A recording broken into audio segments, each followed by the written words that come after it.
यह कहना बिल्कुल सही है कि एक महिला के अंदर बहुत ज़्यादा पावर होती है, क्योंकि एक नई लाइफ को जन्म देना एक महिला के ही हाथ में होता है।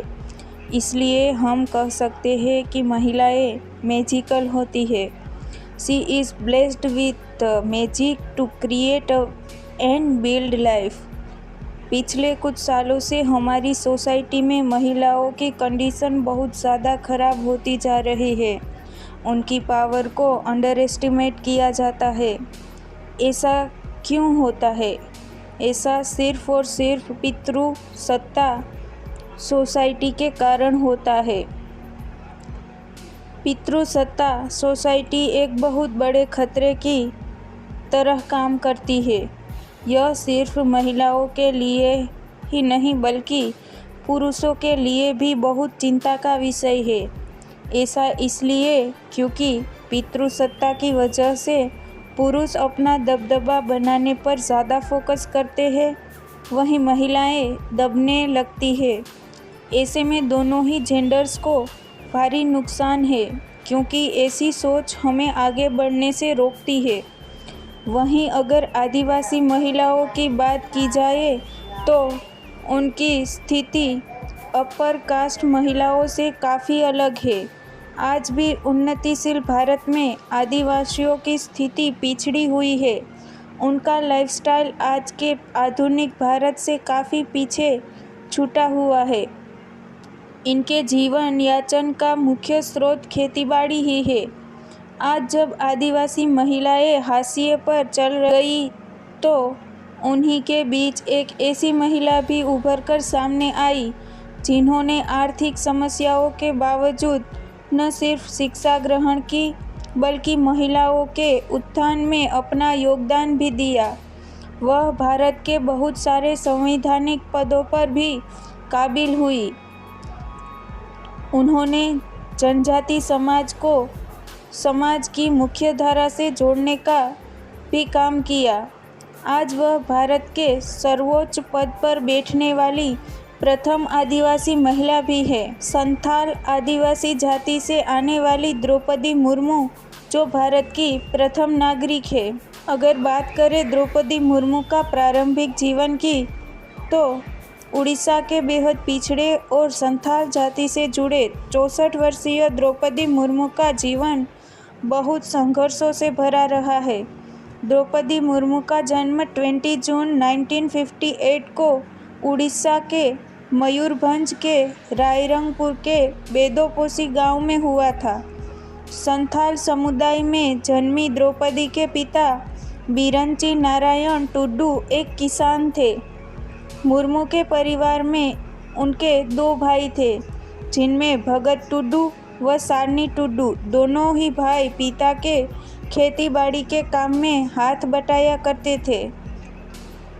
इनके पिता व दादा दोनों ही गांव के प्रधान थे। घर की आर्थिक स्थिति बहुत अच्छी नहीं थी, इसीलिए उनके दोनों भाइयों में शिक्षा का अभाव रहा। अगर बात करें द्रौपदी मुर्मू की शिक्षा की, तो द्रौपदी मुर्मू की शिक्षा में उनकी दादी का बड़ा योगदान था। उन्होंने द्रौपदी को शिक्षा के लिए प्रेरित किया। उनकी दादी घर व समाज में टूटी फूटी अंग्रेज़ी बोला करती थी। द्रौपदी मुर्मू ने अपनी प्रारंभिक शिक्षा गांव में ही शुरू की। 7th स्टैंडर्ड में थी तब उनके गांव में आगे की शिक्षा के लिए कोई भी विद्यालय नहीं था। तभी गांव में कुछ सरकारी अधिकारी व मंत्री जी का दौरा हुआ। द्रौपदी मुर्मू ने उनके सामने अपनी आगे की शिक्षा जारी रखने की इच्छा जाहिर की। उनकी मदद से उनका दाखिला मयूरभंज के केबी हाई स्कूल ऊपर बेदा स्कूल में हो गया। इसके बाद उन्होंने सरकारी योजना की मदद से रमादेवी वुमेन्स कॉलेज भुवनेश्वर में दाखिला लिया। यहाँ से उन्होंने कला में स्नातक की डिग्री प्राप्त की। शिक्षा पूरी करने के बाद उनका एक ही मकसद था कि वह कहीं नौकरी कर ले, ताकि अपने परिवार को आर्थिक रूप से मदद कर सके। इसी को ध्यान में रखते हुए उन्होंने उड़ीसा के सिंचाई विभाग में कनिष्ठ सहायक के तौर पर नौकरी की। अगर बात करें द्रौपदी मुर्मू के विवाह एवं पति और परिवार की, तो द्रौपदी मुर्मू का विवाह श्याम चरण मुर्मू से हुआ था।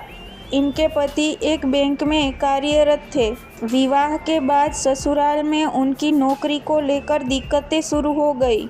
ससुराल वालों का मानना था कि दोनों लोगों के नौकरी करने की वजह से बच्चों की परवरिश पर असर पड़ेगा, इसीलिए उन्होंने अपनी नौकरी छोड़ दी। इसके बाद उन्होंने गांव में आकर इंटीग्रल एजुकेशन सेंटर में पढ़ाना शुरू किया।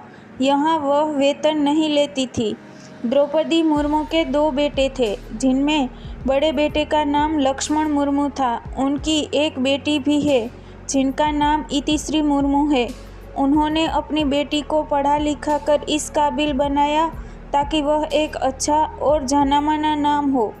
कॉलेज की पढ़ाई पूरी करने के बाद इति ने एक बैंक में नौकरी हासिल कर ली। इति मुर्मू रांची में रहती है। वहीं उनका झारखंड के गणेश से विवाह भी हो गया है। इति की एक बेटी आध्याश्री भी है। अगर बात करें द्रौपदी मुर्मू के जीवन के संघर्षों की, तो द्रौपदी मुर्मू ने अपने जीवन में कई कठिनाइयों का सामना किया, लेकिन उन्होंने हार नहीं मानी।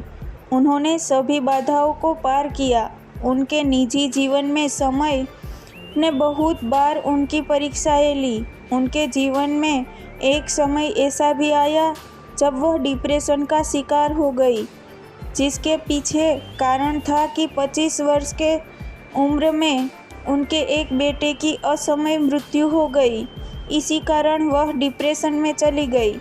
इससे बाहर निकलने के लिए उन्होंने अध्यात्म का रास्ता चुना, जिसके तहत वह ब्रह्मा कुमारी संस्था से जुड़ गई। वह जब अवसाद से बाहर आ ही रही थी कि तभी 2013 में एक सड़क दुर्घटना में उनके दूसरे बेटे की भी मृत्यु हो गई। उनके जीवन का कठिन दौर यहीं नहीं रुका। बेटे की मृत्यु के कुछ दिन बाद ही उनकी मां की भी मृत्यु हो गई। इसके कुछ समय बाद उनके भाई का भी देहांत हो गया। इस प्रकार द्रौपदी मुर्मू ने मात्र 1 महीने में ही अपने परिवार के 3 सदस्यों को खो दिया। इन तमाम दुखों से निकलकर जब द्रौपदी मुर्मू थोड़ा संभल ही रही थी कि तभी 2014 में उनके पति श्याम चरण मुर्मू की भी देहांत हो गया। उनकी मृत्यु के बाद द्रौपदी मुर्मू का सामान्य जीवन में वापस लौटना थोड़ा मुश्किल था। उन्होंने ब्रह्मा कुमारी में अध्यात्म के साथ साथ योग की भी शुरुआत की। उन्होंने डिप्रेशन के खिलाफ लड़ाई लड़ी। आखिरकार वह अपनी आत्मशक्ति के बल पर इस बुरे दौर पर जीत हासिल करने में सफल हुई। बात करें द्रौपदी मुर्मू का समाज सेवा में योगदान, तो द्रौपदी मुर्मू ने समाज सेवा में अपना बहुमूल्य योगदान दिया है। उन्होंने निःशुल्क शिक्षा देने के लिए कई विद्यालयों में शिक्षण कार्य किया। उन्होंने आदिवासी समुदाय की शिक्षा और उत्थान के लिए कार्य किए। वह कई एनजीओ के संपर्क में आई, जिसके लिए उन्होंने गांव-गांव में घूमकर जागरूकता अभियान चलाए, जिनमें उन्होंने एजुकेशनल और कल्चरल डेवलपमेंट के साथ साथ सोशल डेवलपमेंट के क्षेत्र में भी बहुत सारे काम किए। आदिवासियों के लिए समर्पण की भावना को देखते हुए कई राजनीतिक दलों ने उनके ऊपर दबाव बनाना शुरू किया ताकि वह राजनीति के क्षेत्र में आए। द्रौपदी मुर्मू को लगा कि राजनीति में जाने से वह अपने समाज के लिए अधिक कुशलता से कार्य कर पाएंगी। द्रौपदी मुर्मू ने पहली बार 1997 में राजनीति में प्रवेश किया। वह भाजपा के सहयोग से रायरंगपुर नगर पंचायत में एक पार्षद का चुनाव लड़ी, जिसमें उन्होंने जीत हासिल की।